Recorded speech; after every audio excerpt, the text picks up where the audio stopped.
एक समय की बात है। रतनपुर नाम का एक छोटा सा गांव था।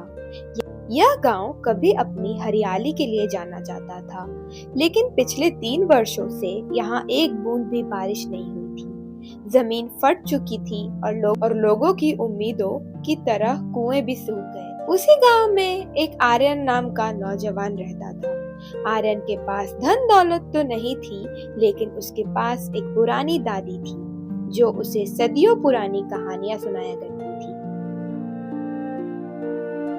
दादी, क्या सच में अब कभी बारिश नहीं होगी? क्या ये बादल हमसे रूठ गए हैं? बेटा, जब इंसान कुदरत की कदर करना भूल जाता है तो कुदरत अपना रास्ता बदल लेती है, लेकिन यह रास्ता चंद्रपंख पक्षी का रास्ता है। चंद्रपंख? वही पक्षी जिसके बारे में लोग कहते हैं कि उसके गाने से पत्थर भी पिघल जाते हैं? हाँ, वह सिर्फ एक पक्षी नहीं, एक वरदान है। कहते हैं वह नील पर्वत की चोटी पर रहता है। अगर कोई सच्चे मन से उसे पुकारे तो वो सावन को वापस ले आ सकता है। आर्यन ने फैसला किया कि वह उस जादुई पक्षी को ढूंढ निकालेगा। अगली सुबह उसने अपना झोला उठाया और निकल पड़ा। रास्ते में उसे सबसे अच्छा दोस्त कबीर मिला, जो थोड़ा डरपोक था लेकिन दिल कब साफ था। तू पागल हो गया है आर्यन। नील पर्वत कोई नहीं गया। वहां के बारे में सुना है ना? वह हवाएं बातें करती हैं और पेड़ चलते हैं। तो अच्छा है ना, उबाऊ सफर से तो बेहतर है कि पेड़ों से बातें करते हुए जाएं। चल रहा है या मैं अकेले जाऊं? रुक, मैं तुझे अकेले मरने के लिए नहीं छोड़ सकता। वैसे भी घर पर तो प्यास से ही मरना है। दोनों दोस्त चलते चलते एक ऐसे जंगल में पहुंचे जहां पेड़ों के पत्ते सोने की तरह चमक रहे थे। तभी अचानक एक अजीब सी आवाज गूंजी, रुक जाओ मुसाफिरों, इससे आगे सिर्फ वही जा सकता है जो अपनी सबसे प्यारी चीज कुर्बान कर सके। एक बड़ा सा बोलने वाला उल्लू पेड़ की डाल पर बैठा था। मेरा नाम ज्ञानू है, मैं इस जंगल का चौकीदार हूँ। बोलो, क्या तुम्हारे पास देने के लिए कुछ है? मेरे पास ये बाजरे की रोटी है, चलेगी? रोटी? मुझे तुम्हारी भूख नहीं, मुझे तुम्हारी हिम्मत चाहिए। आगे एक अंधेरा नाला है, जो वहां डर गया पत्थर का बन जाएगा। अंधेरे नाले को पार करने के बाद दोनों को एक घाटी दिखाई दी, जहां चांदनी दिन में एक चमक रही थी। वहां एक नीले रंग का पक्षी बैठा था। उसकी पंखों में सितारे जैसी धूल झर रही थी। तुम यहाँ तक पहुंच गए। मेरे पास वे लोग आते हैं जो लालच में होते हैं। तुम क्या चाहते हो, सोना या अमर होने का वरदान? हे पवित्र पक्षी, मुझे अपने लिए कुछ नहीं चाहिए। मेरा गांव प्यास से मर रहा है। धरती फट रही है। बस एक बार अपने सुरों से बादलों को बुला लीजिए। आर्यन, मेरी आवाज तभी निकलती है जब कोई मेरे लिए अपना सबसे बड़ा त्याग कर दे। क्या तुम उस डर का सामना करने के लिए तैयार हो? अचानक आर्यन के सामने एक माया पैदा हुई। उसे लगा कि उसकी दादी बीमार है और उन्हें बचा नहीं पा रहा। यही उसका सबसे बड़ा डर था। जैसे ही उसने अपने डर पर जीत पाई, वह माया टूट गई। जादुई पक्षी ने अपने पंख फैलाए और एक ऐसी धुन छेड़ी जो संगीत से कई बढ़कर थी। तुम्हारी निष्ठा ने मुझे प्रभावित किया है। जाओ, तुम्हारे लौटने से पहले बारिश तुम्हारे गांव पहुंच जाएगी। जब आर्यन और कबीर गांव पहुंचे तो पूरा गांव झूम रहा था। देख, बादल गिर रहे हैं। मिट्टी की सौंधी खुशबू चारों ओर फैल चुकी थी। दादी दरवाजे पर खड़ी थी, उनकी आंखों में खुशी के आंसू थे।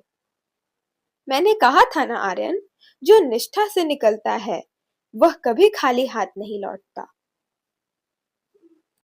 दादी, वह पक्षी सिर्फ जादुई नहीं था।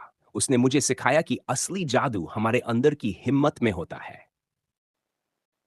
रतनपुर में खुशी का माहौल था। बच्चे बारिश में घूम रहे थे, लेकिन इसी खुशी के बीच गांव के एक पुराने मंदिर के पीछे काला धुआं उठने लगा। यह जाकर्स था। एक ऐसा जादूगर जो सदियों से चंद्रपंख की शक्ति को चुराकर अमर होना चाहता था। उसने देख लिया था कि अब आर्यन ने पक्षी को जागृत कर दिया है। तो नीले पक्षी ने अपनी आवाज खोल ही दी। आर्यन ने रास्ता दिखा दिया है। अब मुझे सिर्फ उस पक्षी को पकड़ना है और फिर यह दुनिया मेरे कदमों में होगी। आर्यन अपने घर में बैठा दादी से बातें कर रहा था कि अचानक घर का दरवाजा जोर से खड़खड़ाया। बाहर तूफान था, लेकिन यह बारिश तूफान नहीं था। हवा में एक अजीब सी ठंडक थी। आर्यन, आर्यन, बाहर देख, गांव के चारों तरफ काले साये घूम रहे हैं। दादी, ये क्या हो रहा है? बारिश तो हो गई, फिर यह अंधेरा कैसा? बेटा, जब कोई बड़ा शुभ काम होता है तो उसकी रोशनी में शैतानी ताकत जाग जाती है। जाकर लौट आया है, उसे चंद्रपंख चाहिए। लेकिन वह तो नील पर्वत पर है। नहीं आर्यन, वह पक्षी अब तुम्हारे दिल से जुड़ गया है।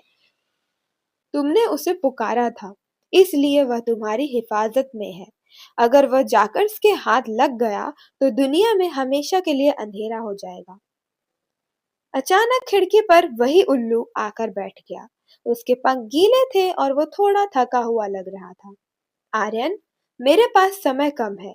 जाकर्स ने नील पर्वत पर कब्जा कर लिया है और अब वह गांव की तरफ बढ़ रहा है। तुम्हें रोशनी का कवच ढूंढना होगा।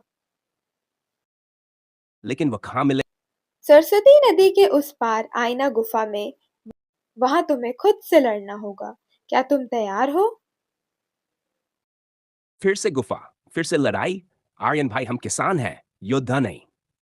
कबीर, अगर हम आज नहीं लड़े तो कल हमारे पास खेती करने के लिए जमीन नहीं बचेगी। हमें जाना होगा।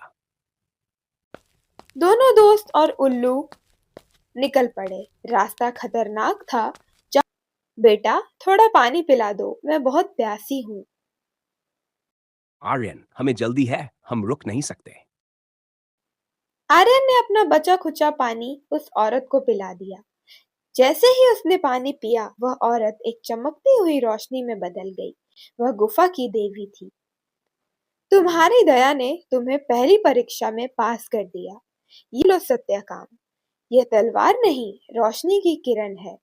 यह सिर्फ तभी चलेगी जब तुम्हारा मकसद निस्वार्थ होगा। जब वे आईना गुफा से बाहर निकले तो सामने जाकर खड़ा था। छोटे लड़के, मुझे वह पक्षी दे दो और मैं तुम्हारे गांव को छोड़ दूंगा, वरना मैं सब कुछ राख कर दूंगा। जारकस, शक्ति से तुम डरा सकते हो, लेकिन राज नहीं कर सकते। चंद्रपंख उनका है जो कुदरत से प्रेम करते हैं, तुम जैसे लालचियों का नहीं। जैसे ही आर्यन ने वह मंत्र पढ़ना शुरू किया, आसमान से चंद्रपंख पक्षी उड़ता हुआ आया। उसने अपनी आवाज की आवाज के साथ मिलाई, लेकिन मंत्र नहीं रुका। रोशनी इतनी तेज थी कि जाकर धूल के कण में बदलकर हवा में उड़ गया। जाकर के खत्म होते ही जंगल और गांव फिर से सुरक्षित हो गए। भाई, क्या वह सच में चला गया? वह कहीं नहीं गया कबीर। वह हमारी इस हरी भरी खेती में, इस बारिश में और हमारी हिम्मत में हमेशा रहेगा। चंद्रपंख आर्यन के कंधे पर आकर बैठ गया। आर्यन, तुमने दिखा दिया कि एक साधारण मनुष्य भी असाधारण काम कर सकता है, अगर उसके इरादे नेक हो।